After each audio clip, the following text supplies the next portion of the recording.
Okay, 70, they want an equation or system of equations to solve this. So let's see what we have. So first, roses and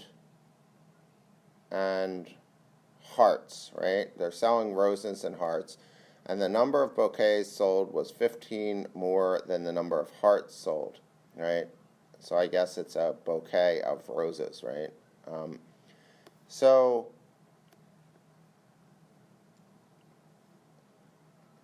So first we need to say our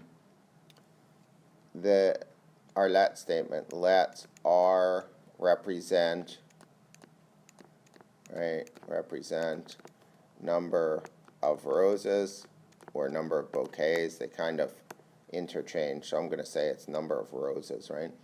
And let what was the other? Hearts. H represent number of hearts sold, right? Okay, so the number of roses sold, so the number of roses sold was 15 more than the number of hearts, H plus 15. So there's one equation.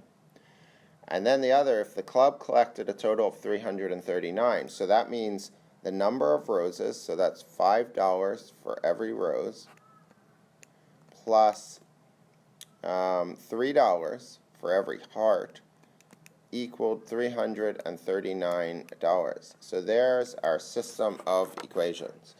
Now I'm going to use substitution. So I'm going to take this H plus 15 and I'm going to put it right in for R.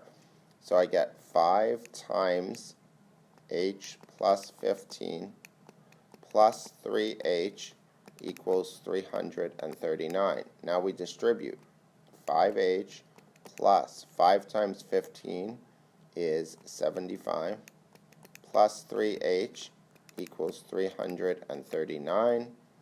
5H and 3H is 8H plus 75 equals 339. And now we'll subtract 75 from both sides, and we get 8H equals 264. And then we'll divide each side by 8, and we'll get H equals 33. Now I'll go here and substitute in R equals H, which is 33, plus 15. R equals 48. So I would say 33 hearts sold and 48 roses sold.